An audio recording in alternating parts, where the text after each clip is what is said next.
Hindi sa unang attempt ng Star dito sa second quarter. They get the ball back, however, on the offensive board. Showing a lot of displeasure during that break in between quarters was Coach Tim Cohn for two things. Number one, he thought that Mark Pingris really forced that shot, and the other thing, they allowed Abueva to take that shot from the three. So his reminders to his players is make them work on defense, make the extra pass, and he's just hoping that his players will heed that call. You know, nabanggit mo kanina yung term, Coach Ryan, a game changer. It has definitely changed mula nung pumasok si Calvin Abueva. He just provides so much energy-wise. Tapos ngayon, naka-scoring mode siya. 6 points na para sa kanila. At one point, they were down by 8 points, 20 to 12. Actually, he has 9, all coming off the bench. And not only that, he's also doing a great job forcing Star Hotshots to force their shots on offense. And he's been collaring the rebound. And the worst thing is, if you are Coach Tim Cohn, is even the 3-point shots pumapasok for Calvin. Tama yun, and great performance from him so far. We'll turn you over to Riza Diaz. Charlie, the aftershock of that buzzer beater 3 of Calvin Abueva to end the first quarter was Coach Tim Cohn actually kicking the chair. He was so angry. Nilabas niya yung galit niya kay Mark Pingris, and Pingris being a veteran didn't say much. Ang sabi lang ni Coach Tim Cohn, we cannot afford mistakes like that. We have to be challenging every shot. We have to be playing tighter than this, execute, and of course play defense. Charlie. Thanks a lot, Riza. Well, we see the exchange. You know, these two players, nabanggit natin kanina, Ryan, na ito si Pingris, yan ang panabla kay Abueva. We saw them engage right there. Offensive foul si Calvin Abueva. Pupulutin sana niya si Pingris, and Pingris would not even touch his hand. Pagdating sa energy levels, sa emotions of these two players, halos pareho lang yan. Magka-level lang yan. Kaya kung ako to si Abueva, talagang just play the game. Don't be polite when you're playing against Mark Pingris dahil minsan mapapahiya ka sa batang ito. Here's Banchero. Trying to post up PJ Simon, turnaround jumper, and he knocks it down. We have not seen that in the repertoire of Chris Banchero. Probably likes that matchup against Simon, but that kind of a move is reminiscent to the move of Travis. Yung fall away just to get some separation. Ang ganda ng tira na yun. Pinapractice, no? They're learning from each other perhaps sa mga ensayo nila. 5 to shoot. PJ Simon checks it out. Goes to Devance. Baroka have to force it up. That's short. Mudik na maputo ka ng 24-second violation. Doesn't really matter because Alaska back with that leather. Abueva. Inisip niya, ditira siya. Kaisa na siya dyan sa top of the key kanina. Tres pa. Vic Manuel, look at that banging inside. Almost taken away. Ngayon, sila naman ang under the gun. Somebody's gonna hoist it up. That's Abueva. Offensive rebound, RJ Hasul. Siya naman titira ng tres. And look at that rebound battle. Somebody got hit sa ulo mo kasi Baroka yan. Well, he tried to lock the arm of Calvin Abueva. He was whistled for that foul. And versus the elbow landed accidentally on his head. But the activity of this guy, Calvin Abueva, he wanted to lift Mark Pingris, pero sabi ni Mark Pingris, I'm strong enough to carry my weight. I don't need help from you. Of course, those are the side stories that go on throughout the ball games. Pero Calvin Abueva, inupo na muna ni Coach Alex Compton. Noy Baklaw ang kanyang pinasok. Seldom sees action, but we know why he's in there for defense and rebounding. Vic Manuel, the muscle man. Alam natin kung gaano kagaling ang offensive repertoire nito si Vic Manuel. Likes those short hooks with the left or the right around that shaded area. And was actually the best player just recently for them, scoring 14 points, almost all in the second half. Ang free throws niya brought to us by Smart. Livermore, short however sa kanyang bonus free throw. Up ahead to Mark Pingris. Pero yung defense, how they scramble. Both teams so far dito sa ating first half. Alam nila na kailangan mahirapan umupensa ang magkabilang koponan. Pero alam din naman natin na meron ring storied history, and probably you can call it rivalry, itong dalawang franchises na ito. Of defense. Dikit na dikit, ano? Pero no harm intended naman na gusto lang hiwalay. They should watch themselves sa larong ito. Ano naman yung mga ganyang move dalas ng matawagan ng mga second motion ng mga players dito. The referees really watch out for that. And that is a 24-second violation. Muntik na kani-kanina lang. Ngayon, talagang naputok na. Good defense, and that was one play where Coach Alex Compton really applauded his players for playing tough defense and sustaining it till the final 24th second. Ganun kasi usually ang nagiging problema ng mga teams. Didepensa ka 23 seconds, pag tumira makakakuha ng offensive rebound ng kalaban. Sayang yung naimpundar mong effort. Pero yung mga ganon, 25 puntos pa lamang itong Star Hotshots. Kinonti na, kumukonti na yung kanilang options pagdating sa opensa dahil sa ganda ng depensa ng stock ng Aces. And now, binaling na si Romeo Travis. Nabanggit mo, nakapagpahinga na rin ito. He passes out to Don Tiveros. Always dangerous at misses that one. Yusuf Taha, first rebound niya sa ating laro. He comes in to provide energy and defense as well. Blakely humingi ng motion. PJ Simon, open. Jumper doesn't go. No rebound para sa Star Hotshot. Panchero, another board from that guard position. Wants to leave it for Hazul. Scramble for the loose ball. Siya rin nakakuha niyan. Pinabayaan si Hazul. Top of the key. The three doesn't go and Taha gets his second board. The usual shots that Hazul makes, hindi pa pumapasok dito sa second quarter. Nakatatlong tira pa na siya, pero wala pang tumatama. Pero kung ikaw si Coach Tim Cone, concerned ka rin dahil napapabayaan na bukas si RJ Hazul. Once he knocks one down, baka sunod-sunod na yan. Very streaky player to eh. He has so much confidence with his shots that he can even launch it even in transition.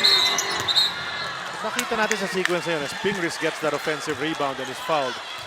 Parang in disarray yung offensa ng Star Hotshots ito. They didn't know where to go. Natanggap ni Taha yung bola, passed it right back. It's like they weren't running a play, but they're bailed out kasi they have another possession. You can look at it two ways. One is in this array, yes, yung Star Hotshots, they don't know where to go. But the other side of the coin is it is brought about by the tough defense provided by Alaska. Kaya nasisira yung mga passing lanes, nasisira yung usual passes that can make the triangle offense effective. Ito, mismatch sa height. Pingris kontra Dondon. Spinning towards the baseline. He hits the deck. Nakakailang bagsak na rin si Mark Pingris dito sa ating first half. Dondon called for his third personal foul. It's a tough matchup for Dondon. Guarding Mark Pingris in a single coverage inside the paint is a huge challenge for him. Kaya nag-adjust na si Coach Alex. Pinasok na si Tos at ngayon Baclao versus Pingris na ang matchup. Justin Milton. Punta kay PJ Simon. 3 to shoot. PJ one-hander.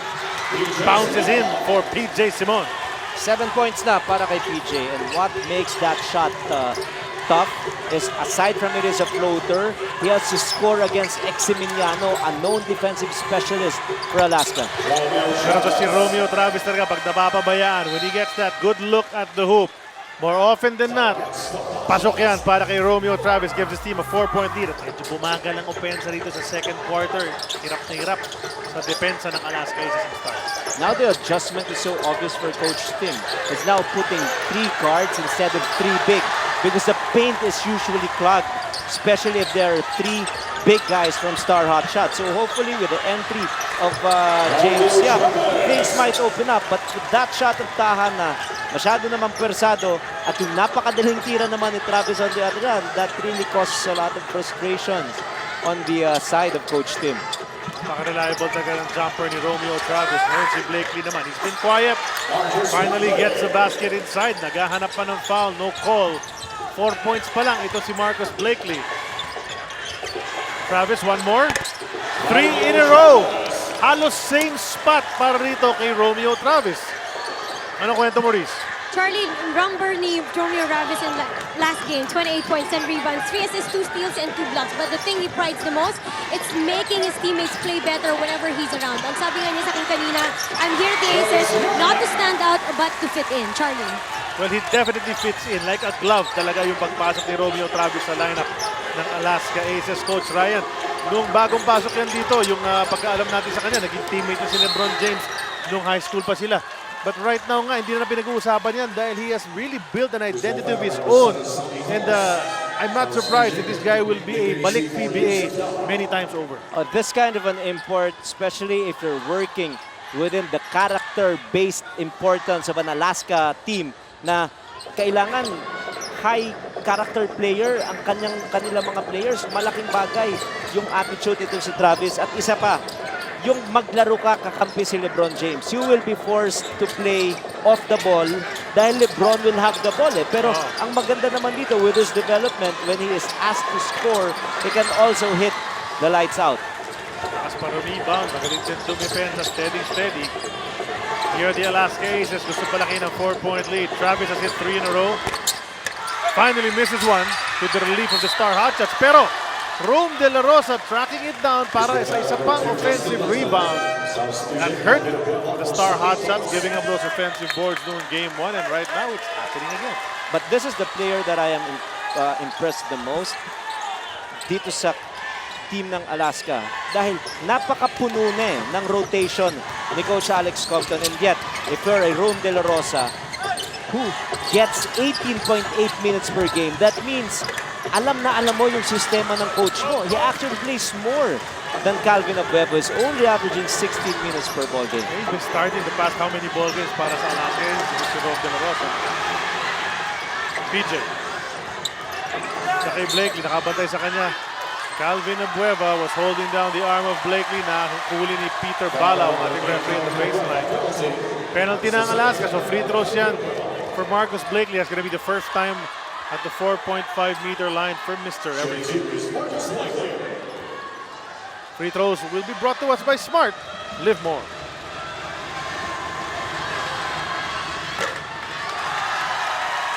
Ito si Marcus Blakely has improved drastically mula dyan sa 4.5-meter line from the first time he was an import here in the PBA. Pero minsan inconsistent rin. But really has brought up those numbers. Alala natin, parang nag-hack-a-sack style sila kay Blakely yung unang punta niya rito sa PBA. But if there is one glaring stat that was absent in the first game, that was his 0 attempts from the free throw line. That means probably he's not strong enough to attack the basket, or the referees just did not call a foul. Pero sa mga player na ganito na operates better if they're inside the paint, parang nakakagulat na hindi man lang nakakuha ng maski isang free throw. That's right. Casio. Libre ng konti. 3 bounces out as Melton clears the board. Tatlo hinahabol ng Star Hotshots. Melton iniwan para kay James Yap. Going in, one-hander. Bounces up and in for big game James. That's a patented shot for big game, using his very big hand to score on that floater. Only a 1-point deficit para sa Star. Kay Rome, pass inside kay Abueva. Turnaround Jay. Partially blocked by Blakely, pero James Yap, huli nakahawak niya. Palabas yung bola. 6 seconds to shoot for the Aces. Here's a performance play brought to us by Stanley Tools. Performance in action. Pasa ni Travis papunta kay Exeminiano. The two lefties hook up for that basket. Those things you cannot teach. Yung ganun pinpoint passing. Travis was open. He could have slammed that ball, but he saw Exeminiano wide open for an unmolested layup, and he was unselfish enough to dish off that assist pass. Nakita na niya, umi-effort si Pin, kumakat na eh. Bigay na natin, sabi ni Romeo Travis. Nakuwento nga ni Risa just a while ago, he takes pride in helping his teammates get better and give good performances. That's what he did on that play. Pero Justin Melton, 3-point shot off the bench, brought to us by PLDT Home DSL Triple Play Plans. We're tied at 37, inside kay Travis. Exeminiano, siya naman susubok ng 3. And we know he can hit that. That's brought to us by PLDT Home DSL Triple Play Plans. 5 straight points for Ping. Credit must be given really to Coach Alex Compton and his staff. Usually a guy who is in the PBA because he can defend. But with his confidence level, he's taking wide open shots.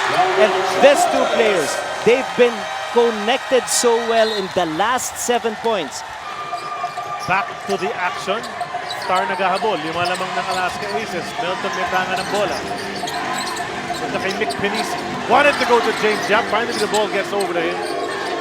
Pero 5 na lang para makashoot dito. Penisi from 3. He had one earlier. But this one is off target.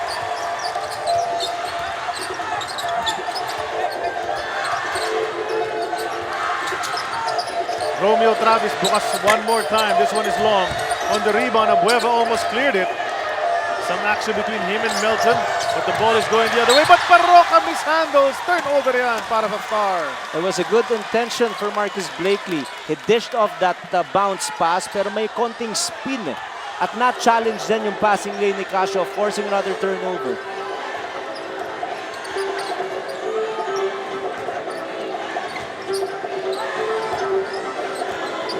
Abueva. And he's talking to Marcus Blakely. Alam naman natin, ang hilig niya, Abueva talaga, makipagkwentuhan sa mga imports ng kabilang koponan. He did that with Orlando Johnson last week. Abueva hits the deck. So did Marcus Blakely. Well, if you can replay that tape or that sequence, you can see that they might have been a little elbow or an extended arm by Blakely. Tignan natin to ha. Ayun, na-extend ng bahagya, tinamaan, bumagsak. At nabagsakan. So double whammy ang nangyari kay Abueva. Tinamaan na siya, nabagsakan, foul pa. Triple whammy. Triple whammy yung nangyari doon. Third personal for Calvin Abueva. But you know, the thing about this guy, he can dish it out. He can take it as well. Ito si Calvin Abueva. Free throw of Blakely brought to us by Smart. Live more.